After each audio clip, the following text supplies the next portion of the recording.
The morning sun had just begun to warm the sidewalks of Springfield, Illinois. Birds chirped lazily outside Robert Stevens's living room window, while the soft ticking of the grandfather clock echoed through the quiet house. On the coffee table lay a neatly wrapped gift, silver paper, navy ribbon, waiting for a wedding that, in his heart, had not yet happened. Robert had polished his shoes the night before, pressed his best navy blue suit, and even combed his thinning gray hair in front of the mirror more times than he cared to admit. He held his phone in both hands, thumbs slightly trembling as he dialed his son. The ringtone buzzed once, twice, and then a click.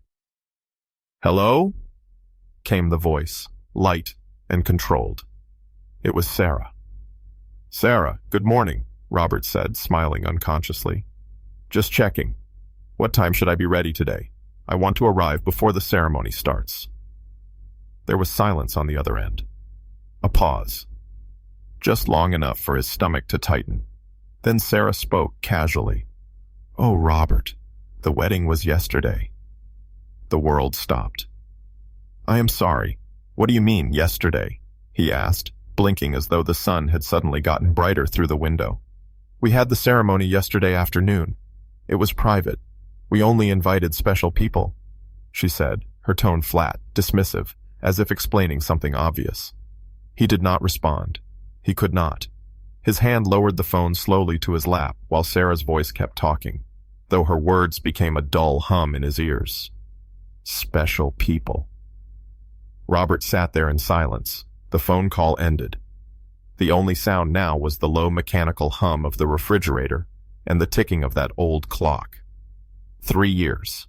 3 years of paying their rent, their groceries, their electricity, their car insurance. 3 years of never saying no. 3 years of treating Sarah like a daughter, of being the yes man to everything they asked. And this was what he received in return. He stood slowly and walked into the hallway, passing the front closet. He opened it and pulled out the navy blue suit, fresh from the dry cleaner, still in plastic. He stared at it for a long moment, then draped it over the arm of the sofa, like laying down something heavy that had no more use. He turned and looked around the room. The couch. He bought it for their first apartment. The toaster. He remembered driving across town to pick it up because Sarah liked that model. The bookshelves, assembled by hand when Michael was too busy finishing school, though Robert was sure he never actually attended those night classes. He walked into the kitchen and opened a drawer. Inside were dozens of receipts, neatly stacked.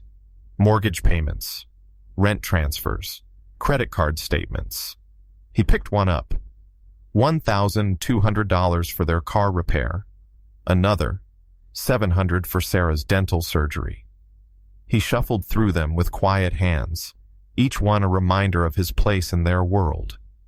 The man behind the curtain, the one who paid but never spoke, the one who gave without ever being truly seen. Then he opened his phone and pulled up social media. He never liked the thing, but sometimes Sarah posted photos. Today, it was a flood, a white dress, champagne, Sarah's parents smiling, arms around the couple, Michael in a gray suit, Robert's favorite, one that he had paid for, strings of white lights, candles, a sunset ceremony. It was not private. It was not small.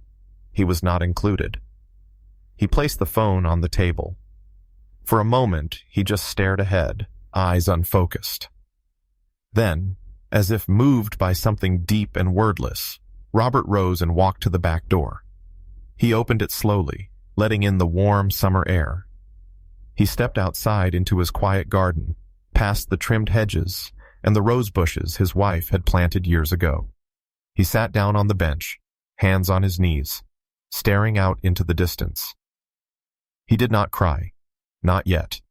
There was no room for tears, only the growing weight of something else, something heavier than sadness. It was clarity. "If I am not special to them," he whispered to the air, "then why have I been giving them everything I have?" The wind moved gently through the leaves. For the first time in a long while, Robert did not feel like answering to anyone. He just sat there, still, awake. A week had passed since the wedding that was never meant for him. Robert Stevens moved through his days like a man who had misplaced something valuable, but could not remember what it was. His routines were unchanged. Coffee at 7, a walk around the neighborhood at 10, lunch at noon. But the silence inside him had taken on a sharper edge. On Monday morning, just after finishing his toast, the phone rang. He did not move to answer it at first. He stared at the screen. Sarah. The phone rang a second time, then a third. Finally, on the fourth, he picked it up. "Hello," he said flatly. "Robert," Sarah's voice came through, tinged with something close to urgency. "We just got a notice from the landlord. The rent is late. If we do not pay by Friday, we are going to get evicted." Robert leaned back in his chair, eyes on the ceiling. "Rent?" he said calmly. "Yes," she replied, clearly expecting him to act quickly. "You usually transfer it on the 1st. We thought maybe you forgot." He smiled, though there was no humor in it. "No," he said, "I did not forget." There was a pause. Then came the edge in her voice. "Well, we really need it. This is not the time for confusion, Robert. It is the 3rd already." He tapped his finger on the edge of the table. Once, twice. "You know, Sarah," he said slowly, "the other day, you told me the wedding was private. You said only special people were invited." Her silence was louder than any response. "I thought about that," he continued, "and it got me thinking. Maybe I should only help special people too." Sarah laughed nervously. "Robert, come on. It was just a way of keeping things simple. You are overthinking it." "I see," he said. "Well, I hope things stay simple for you. Wait, are you saying you are not sending the rent?" "I am saying," he replied, "that my generosity has limits, and those limits begin today." The line stayed silent. Then a sharp click. She hung up. Robert placed the phone down gently. He did not shake. He did not second-guess himself. He stood, walked over to his filing cabinet, and pulled out 3 years' worth of bank transfers. Rent, $1,400 per month. Utilities, $400 on average. Groceries, estimated $600 per month. Emergency medical, dental, car repairs, birthdays, trips, loan payments. He sat at the dining table and began writing down numbers, line by line, memory by memory, each dollar a story, each payment a piece of himself given away without hesitation. By the time he finished, the number staring back at him read $146,325. He leaned back in his chair, staring at the figure like it was some stranger. Then he whispered to no one, "That is more than I spent on my house." He folded the paper, placed it in the drawer, and closed it gently. His phone buzzed, a message from Michael. "Dad, please pick up. We need to talk." Robert stared at it for a long time. His finger hovered above the screen. Then he tapped. Delete. No reply. He rose from his chair and walked to the window. Outside, the sun was rising higher, casting long shadows across the grass. It looked like an ordinary day, but something inside him had shifted. It was not anger. It was not bitterness. It was resolve. For the first time in years, Robert had chosen to protect something more important than money. He had chosen to protect himself. The sky over Springfield had turned gray by mid-afternoon. Clouds drifted low and heavy, casting long shadows over Robert's quiet neighborhood. The sound of wind rustling through the trees barely reached him as he stood at the kitchen sink, rinsing his coffee mug. He glanced at the clock, 3:24. Then came the knock. Not a gentle one, not the kind neighbors used. It was sharp, rapid, demanding. Robert wiped his hands on a towel and walked slowly to the door. Through the peephole he saw them. Michael, Sarah, and a man in a navy suit holding a leather briefcase. He opened the door without a word. "Dad," Michael said quickly, eyes darting, "we need to talk." Robert stepped aside, not because he wanted them in, but because whatever was about to happen, it was best to face it head-on.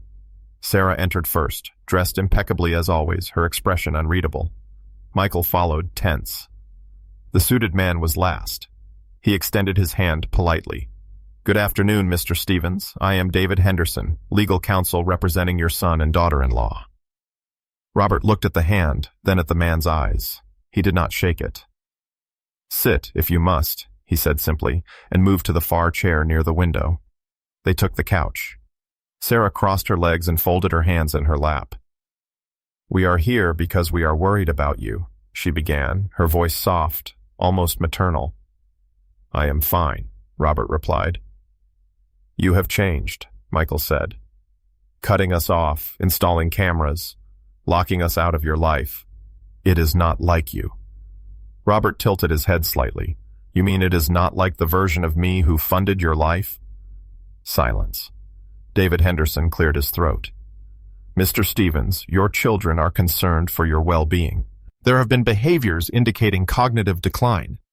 They are filing for temporary guardianship while the matter is reviewed. Robert blinked once. Guardianship? Sarah leaned forward, her tone sweet.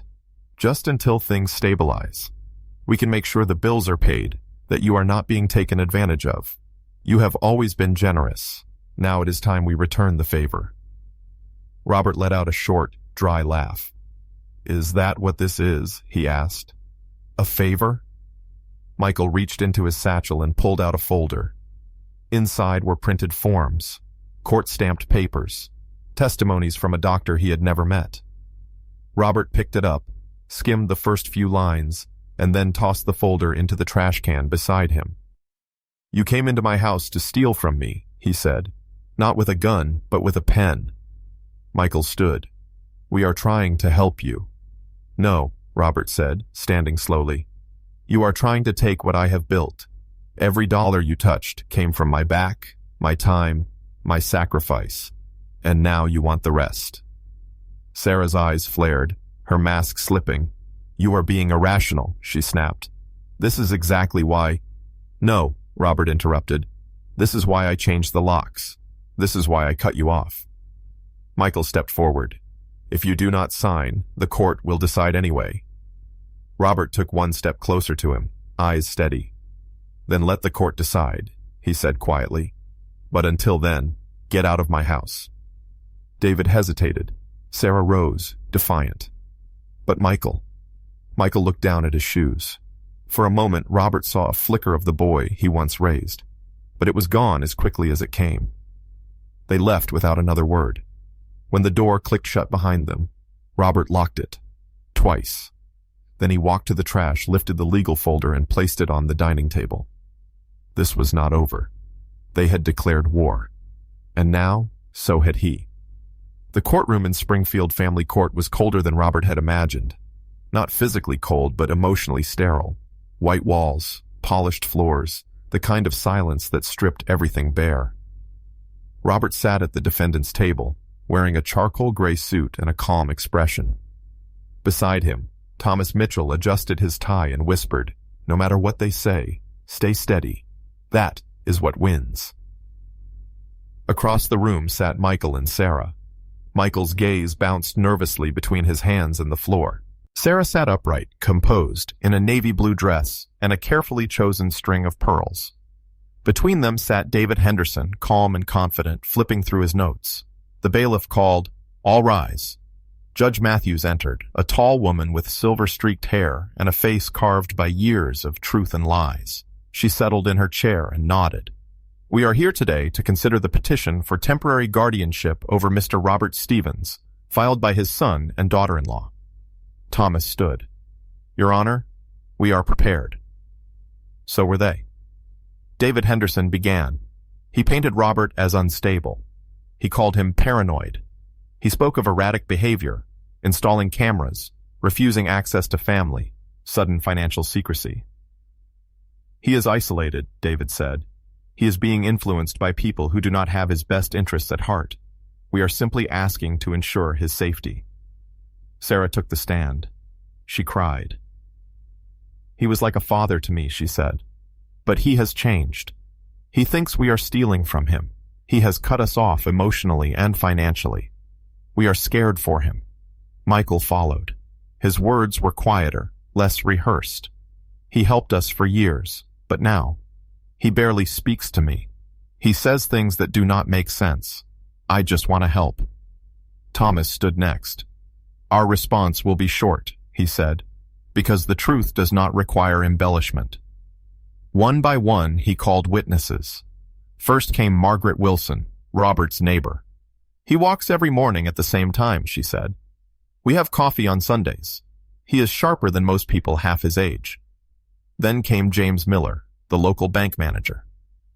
Mr. Stevens came in last week to change his power of attorney, he testified. His logic was sound. His questions were precise. There were no red flags. Dr. Elena Costa was next. I administered a full cognitive assessment last month, she told the court. Mr. Stevens passed in all categories. There is no evidence of dementia or mental instability. Judge Matthews looked at Robert. Mr. Stevens, would you like to speak? He stood slowly. Your Honor, he began. For 3 years, I gave everything I had to my son and his wife. I paid their rent, their groceries, their bills, their debts. I asked for nothing in return, not even a thank you. He paused. Then, without a word, they got married and did not invite me. They said only special people were welcome. The courtroom held its breath. That was the moment I realized I was not family. I was funding. He looked directly at Michael, then Sarah. And when I decided to stop, they decided I must be crazy. Thomas nodded subtly. Robert sat down. Judge Matthews folded her hands. I have read the assessments. I have heard the witnesses. And I have seen enough families weaponize guardianship to know exactly what this is. She looked directly at Sarah. This is not about safety. This is about control. She turned to Michael. Shame on you. Then her voice rang clear through the room. The petition for guardianship is denied. Mr. Stevens retains full legal autonomy. A single gasp came from Sarah before she turned away. Michael lowered his eyes. Robert breathed in slowly, then exhaled. Not in triumph, in peace. They had tried to take his life out from under him, but he had stood tall. And now, for the first time in a long while, he felt free. 3 weeks had passed since the courtroom doors closed behind him. In that time, Robert Stevens had felt something he had not known in years. Quiet, not silence, not emptiness, but quiet. The kind that filled his small new apartment near downtown Springfield. The kind that arrived with the soft morning sun, touching the windows with gold. The kind that hummed in the distance when the city was still waking, and the world had not yet asked anything of him. He had chosen this place himself. 2 bedrooms, one for living, one for memory. A small balcony where he drank coffee every morning. No stairs, no locks to change, no ghosts in the hallway. Margaret had helped him move.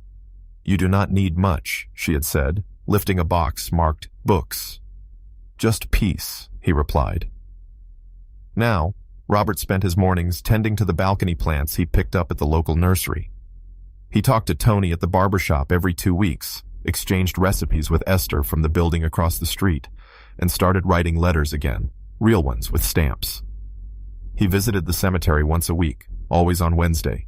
He brought fresh flowers, sat by the headstone, and spoke softly. I finally stopped waiting for them, he said one day, and started living for me. The phone still rang sometimes. Sarah called from different numbers. Sometimes she left voicemails, gentle at first, pleading, then cold and angry. He did not answer. He did not block her either. He wanted the record. He wanted the reminder. One afternoon, she tried again. This is not right, Robert, her voice came through the speaker. Michael is struggling. We are on the verge of losing the apartment. Do you want that?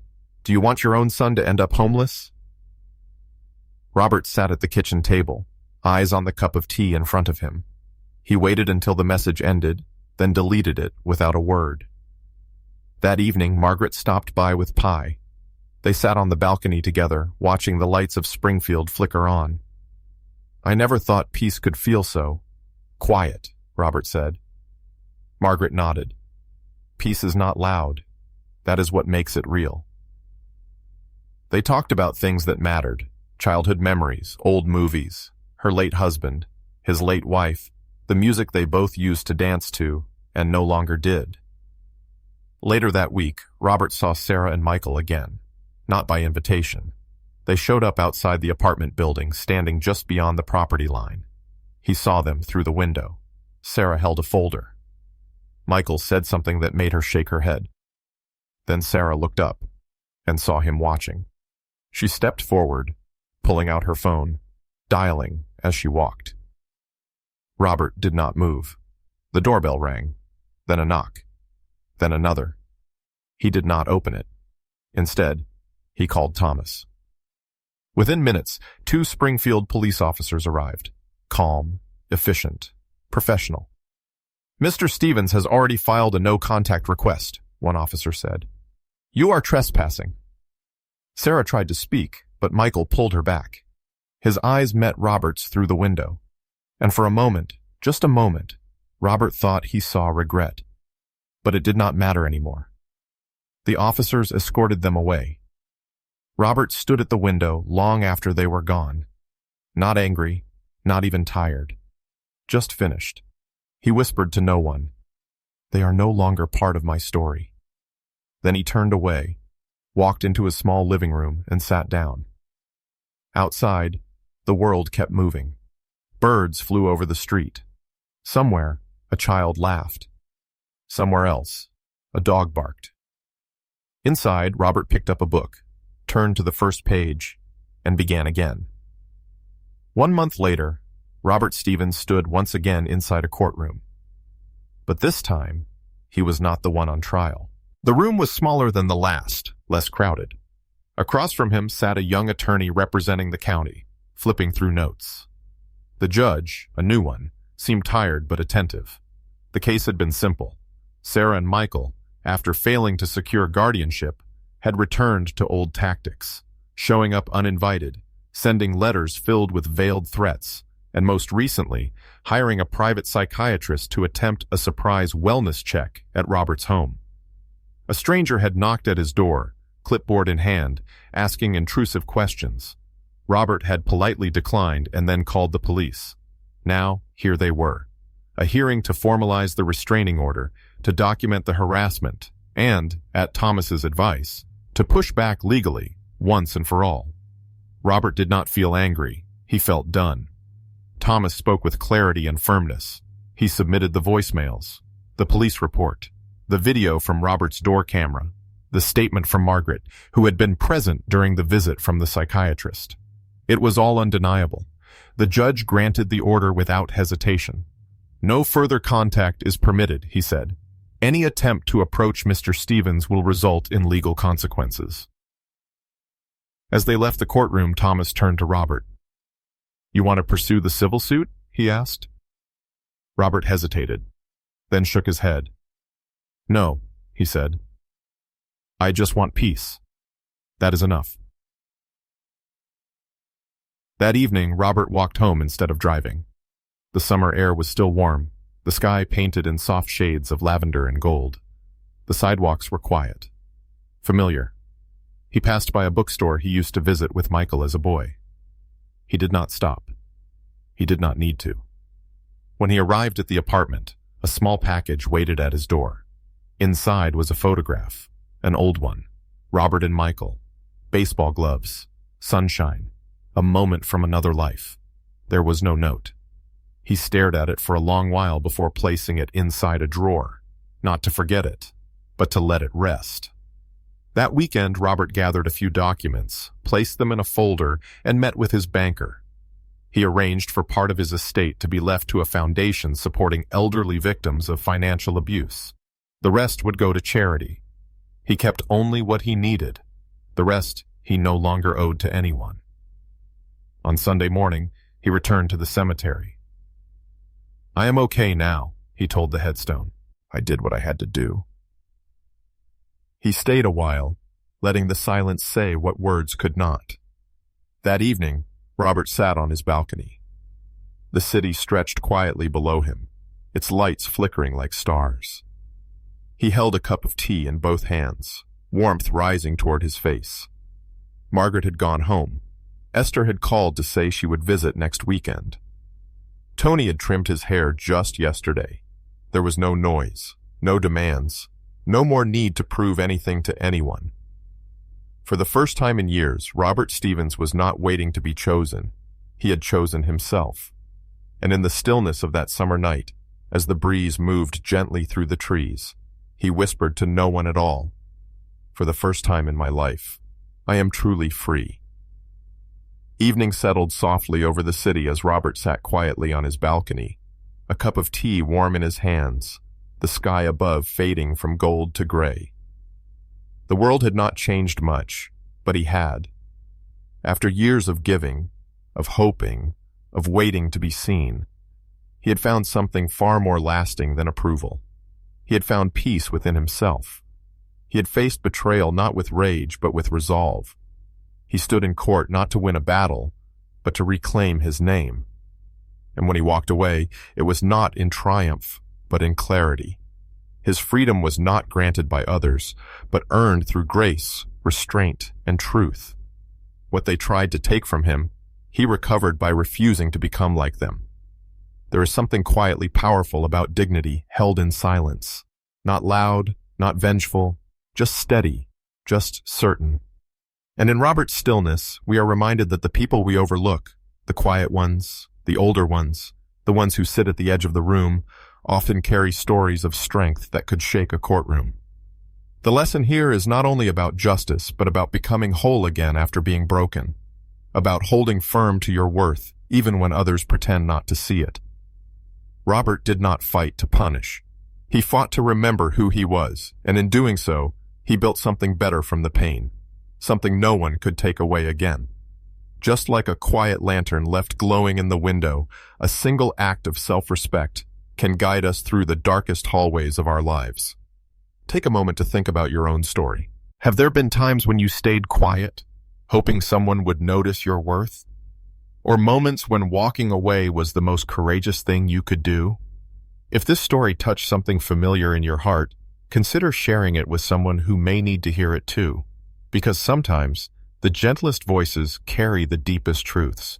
And when we listen, really listen, we may find pieces of ourselves waiting to be seen again.